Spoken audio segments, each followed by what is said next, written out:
Welcome back, everybody. We're excited that we finally have some growth in our garden. And so today I just want to show you just a little bit of what we're growing this year and give you our first garden tour of the summer.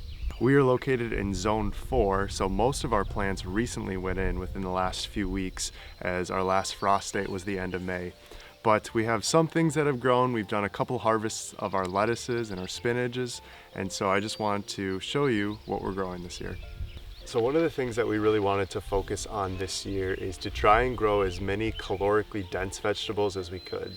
So things like peas, beans, potatoes, carrots, broccoli, things that have a little bit more weight to them and can keep us full a little bit longer. And I just have to preface this tour. We're gonna show you everything today, the good, the bad, and the ugly.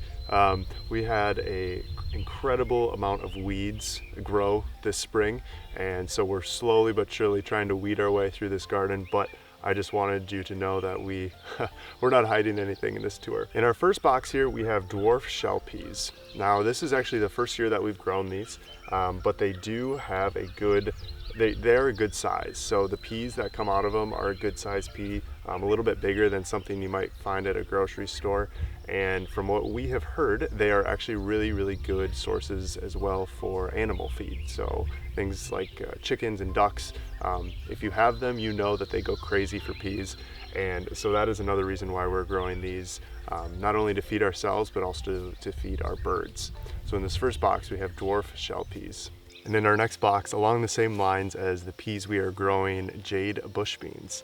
And like the dwarf shells, they have some weight to them. They're a good hearty vegetable. And if you've grown beans before, you know that they are one of the best canned vegetables that you can have. So with this variety, we're hoping to get a good amount that we can actually store to use in the winter months. And here we have the vegetable that has probably produced the most thus far, or at least is showing the most. And this is actually garlic that we planted back in the fall. Sarah, when did we plant this? October? Probably September? So we planted this back in September, and then it kind of laid dormant over the winter, and it just shot up this spring, which has been really cool to see. I did pull one of these the other day. It's definitely not ready, but we're hoping within maybe a month or so, or 2 months at most, that these will be ready to harvest. And as you can see, we have a decent amount, so this should hopefully last us probably at least a year's worth of garlic. Along with our garlic, our spinach here has been the vegetable that has so far produced the most and has shown out the most. We've harvested a couple times now, and we love to put it in smoothies. That's usually the main purpose that we have it for. We'll freeze it, throw it in bags, right into a smoothie, and it's delicious, nutritious, and it's one of those vegetables that you almost can't go without. And we're growing a variety of lettuces this year. So spinach, we have 2 different kinds of kales, Siberian, no, what's the? Dwarf Siberian. Dwarf Siberian and Dino kale. And then we are growing a cosmic crimson lettuce and butter crunch lettuce. And those are your basic kind of salad mixes. So we'll have some for smoothies, we'll have some from salads, and it'll be a nice variety for our lettuces this year. One of my favorite vegetables to eat is onions, and we make sure that we have plenty to go around. So this year we're growing 2 full boxes of onions, and I'm hoping that'll be enough to at least last us from maybe August through the winter. So with these onions here, we use the sets, so not from seed, but we use just the little onion bulbs and planted those, and right now they're looking great. It'll take a while yet before we harvest these guys, but when we do, they will be delicious.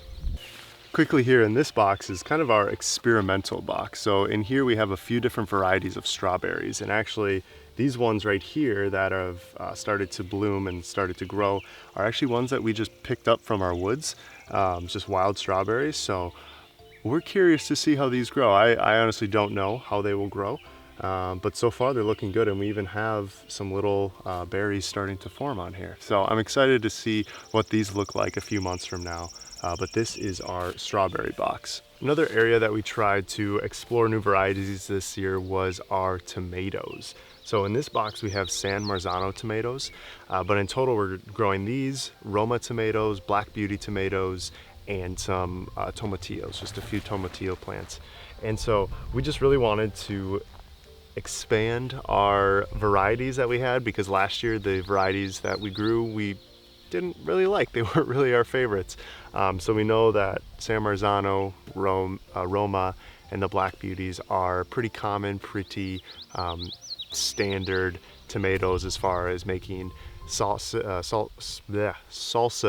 and sauces, and just easy to cut up and put on sandwiches and things like that. So we were growing San Marzano, Roma, and Black Beauty tomatoes this year.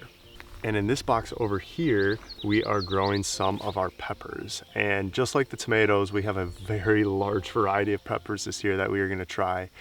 Starting with some bell peppers, orange sun, and pecino, and Cali Wonder. Those are our bell peppers. And then we're trying some different smaller peppers. So in this box, we have Sweet Circus and Habanada peppers, which is like a spice or a not spicy habanero pepper, which we're excited to try. And then we, of course, are growing the classic never failed jalapeno peppers. So we are excited for those. And with the jalapenos, actually, we like to pickle those and put those on different dishes. So we're growing a lot of peppers this year, and we're excited when they finally start producing, because last year we did not have a good pepper crop. So fingers crossed on this year. We are also growing some classics like zucchini and cucumbers, as well as a number of herbs. So things like basil and chives we have, cilantro, dill, mint. So I won't bore you with showing you all of those, because most of them are pretty little plants right now. But we are trying to expand our varieties that we have. And the last few things that we are growing are those big, hardy, weighty vegetables. So things like potatoes, we have some golden potatoes as well as sweet potatoes. And then we are growing a number of different squashes, butternut squash, acorn squash, and then I think are we growing some melons? We are growing a canary yellow melon. So we have some things that are a little bit more, like I said, have a little bit more weight to them, and could kind of act as almost the star of some dishes. So that is pretty much what we're growing this year. We're growing some broccoli plants as well, because that is such a good vegetable just to cut up and have frozen for a number of different dishes. But we're keeping things simple, I would say. We're definitely trying new varieties, but we are not overextending ourselves. And so I would love to know, what things are you also growing that you've seen in here, or maybe what different varieties would you suggest we try? And if you're curious, I made a video a while back talking about the 5 vegetables. If I could only grow 5 vegetables, what would those be? If you want to watch that, and if you're curious on how I'd answer, you can click this video right here.